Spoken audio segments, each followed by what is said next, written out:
alguns companheiros de observatórios já se viram nessa situação. O primeiro advento que começou essa mudança foi justamente a Lei da Responsabilidade Fiscal.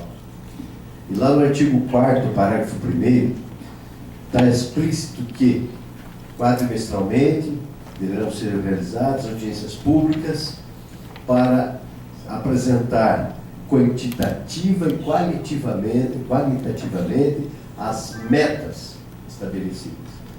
E, via de regra, nós temos visto que no Brasil inteiro, a maioria dos municípios que a gente acompanha, só se apresenta o resumo, os demonstrativos, e ainda assim em linguagem inacessível. Que ferramentas nós podemos lançar mão para exigir que sejam apresentadas as metas e de que forma nós podemos identificar essas metas mais claramente? Se é possível definirmos até uma capacitação dos próprios gestores, porque tem gente que faz a contabilidade, que trabalha com isso, e a gente vai e pergunta e os camaradas dizem, mas eu não sei como fazer isso. Justamente quem deveria estar apresentando isso para a sociedade.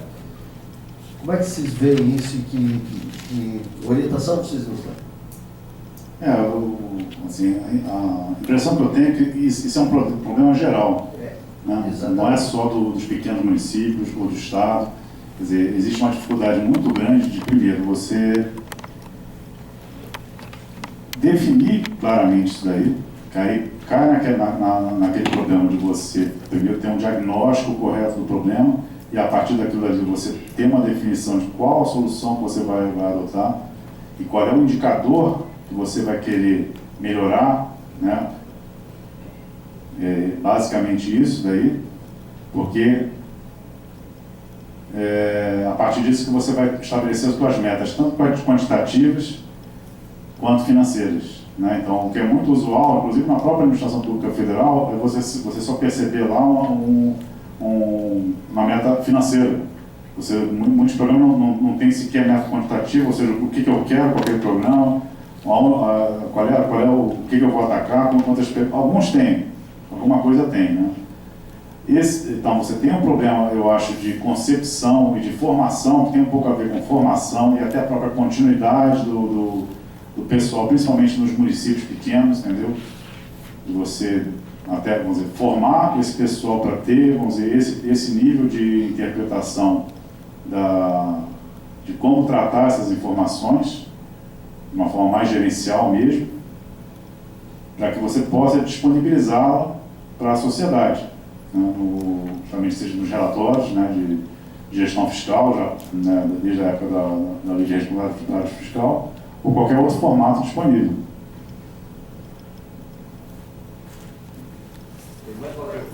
Pode fazer. Oi, José. Boa tarde. Sou Rosângela, CMC do Rio de Janeiro. Trabalho lá com o PVCC. Trabalho também, eu sou da Secretaria de Fazenda do Estado, trabalho na área de controle interno. Hoje estou no Tribunal de Contas do Estado, conhecendo um pouquinho do controle externo, para poder colaborar mais com o controle social, que é o meu objetivo pessoal. Então, a LRF trouxe, né, vários mecanismos de controle. A 131 trouxe punição, inclusive, para quem não publicar, mas eu acredito que não esteja acontecendo essas punições, que é a transferência voluntária, né, para aqueles entes que não cumprirem a 131. E a 12.527, qual a punição que tem? Quem toma conta?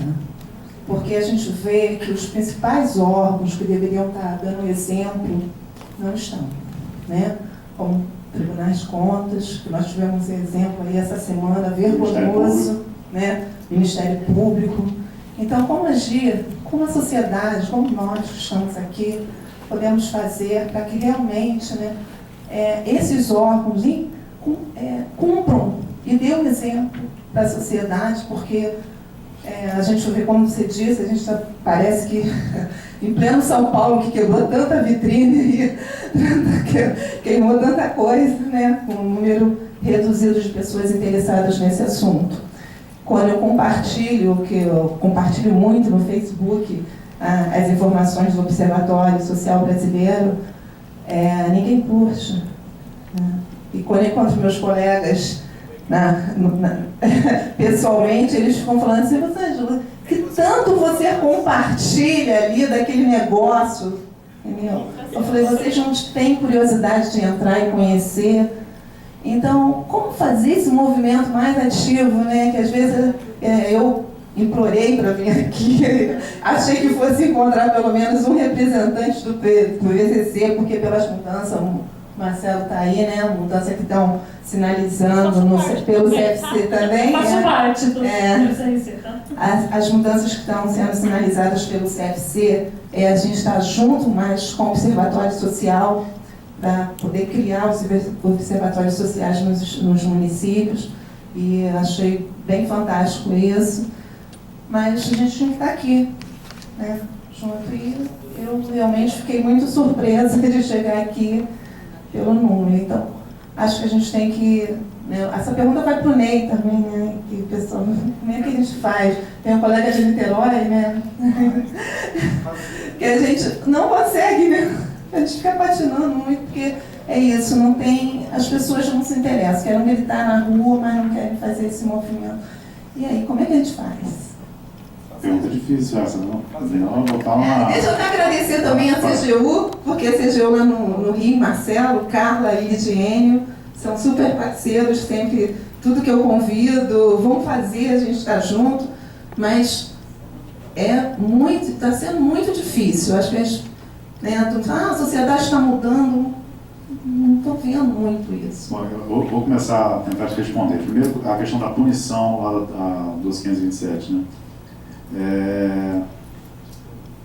A gente aqui na CGU em São Paulo, e vamos dizer, a CGU em Brasília, a gente está começando a trabalhar justamente uma forma de apuração de indicadores para verificar quais são os entes que estão cumprindo a questão da disponibilização das informações conforme prevista a lei, a transparência ativa, né? Para justamente a gente tentar botar, eu não diria em prática, porque ainda é, vamos dizer, muito embrionário isso, né? A possibilidade de você comunicar a STN, por exemplo, de que aquele ente ele não está em condições de receber uma transferência voluntária, tá? Mas esse é um projeto que está iniciando ainda. Mas, de qualquer forma, já tem previsão legal para isso, tá certo? E no caso do Executivo Federal, a CGU é que é responsável para tocar esse projeto, né? Como eu falei, eu acho que é uma quebra de paradigma na administração. Então, você tem determinados órgãos, Judiciário, Ministério Público, os próprios Tribunais de Contas, que tradicionalmente sempre foram muito refratários ao acesso às suas informações de administração, vamos dizer, diárias, né? E não vai ser, pela simples edição de uma lei, a gente está, infelizmente, a gente vive muito essa realidade de leis que pegam, leis que não pegam, né? Que esse paradigma ele vai ser quebrado. Do dia para a noite ele não é quebrado. De que forma a sociedade pode atuar? Eu acho que existem formas, entendeu? A própria organização aqui do observatório, ela demonstra isso, e há uma maneira, a partir do momento que você se organize como uma rede, que você se organize como uma força social, né? Porque uma pessoa sozinha é difícil, mas quando você junta, fica mais fácil você tentar pressionar, né? E aí mostrar que você, da mesma forma que você tem um exemplo negativo em termos de determinado tribunal, você tem um outro tribunal que já está demonstrando, então você traz uns benchmarks em cima disso daí e tenta de alguma forma exigir que determinados órgãos atuem da mesma forma. Eu acho que o caminho é mais ou menos esse, porque imaginar que você tenha um órgão, né, ou mesmo com qualquer tipo de poder legal para obrigar, né, a gente até estava conversando isso antes da palestra, um judiciário, um legislativo a cumprir determinada lei, você não tem isso, não tem essa previsão de um órgão dessa natureza aqui no Brasil. Né? Constitucionalmente, você tem que respeitar, primeiro, a autonomia dos entes, ou seja, Estado, e a própria lei, ela claramente, assim, ela prevê esse respeito a essa autonomia. Lá, estados, municípios vão regulamentar uma série de aspectos por decreto, seus decretos próprios, mas as diretrizes gerais são aquelas a serem observadas, entendeu? Mas mesmo na União você tem essa dificuldade, entendeu? E que não vai ser a simples atuação da CGU que vai impor que o Tribunal de Contas da União ou que o Ministério Público da União haja de uma forma diferente com relação à disponibilidade das informações deles. Mas o que a CGU pode fazer é obrigar a administração do Executivo Federal a fazer, e aí a partir do momento que isso se torna realidade, né, aí a sociedade tem como cobrar os outros órgãos, olha, o Executivo Federal faz, por que vocês não fazem? Entendeu? Eu quero responder por conta do observatório, vou usar as palavras da nossa mestra aqui, a Rony. O Brasil foi feito assim em 500 anos.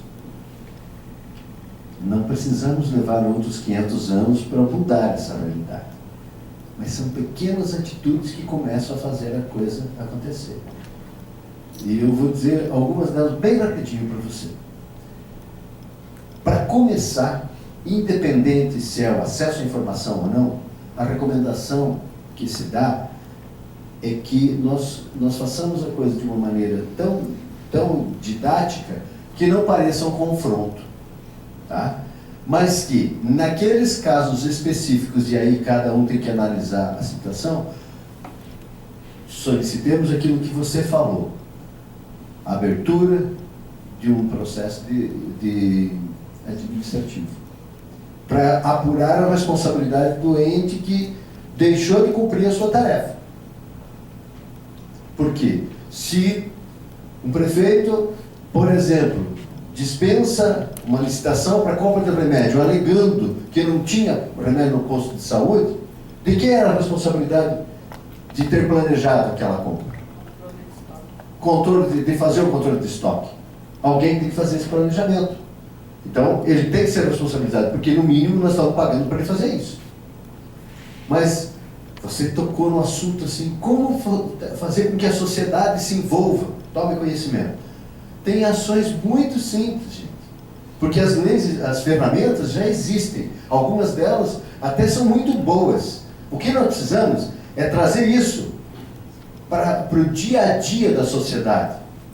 Para que as pessoas falem disso no bar, no clube, no salão de beleza, enfim, em todo lugar. Inclusive lá os teus colegas. O que é isso no Facebook? Aliás, eu quero dar os parabéns aqui para o pessoal de Sorocaba.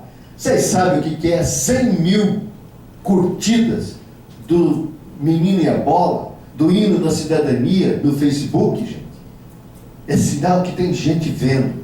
E essa é a semente do bem que nós estamos levando. Mas para a gente fazer isso, nós temos que levar para a sociedade. Vou dar um exemplo da nossa cidade.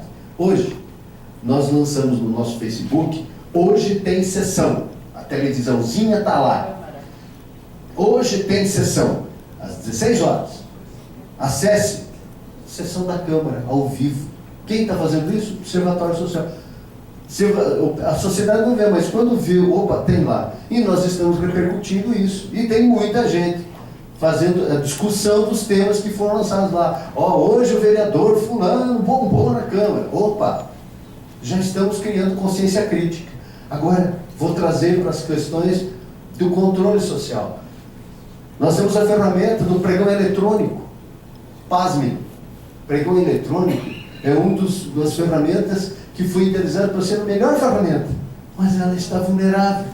Porque o pregoeiro está aqui com a tela, e o celular do lado, o Skype aberto, MSN aberto, e o sujeito ligando para ele, perguntando que hora você vai colocar randômico lote e tal.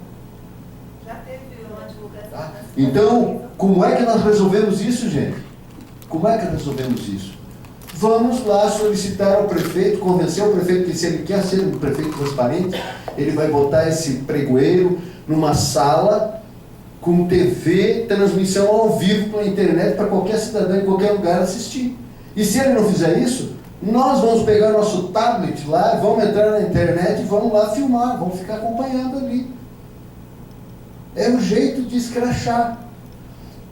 Nós estamos com uma situação lá no nosso conselho lá, que nós vamos começar a transmitir para a sociedade as reuniões do Conselho de Saúde. Para a sociedade ver o que sai lá, os comportamentos que nós temos lá. E não é para ir contra ninguém, é o acesso à informação. Então, é assim que a gente vai sensibilizando e vamos influenciando as mudanças de comportamento. Ok? Essa pergunta é para provocar. Eu sei, mas é que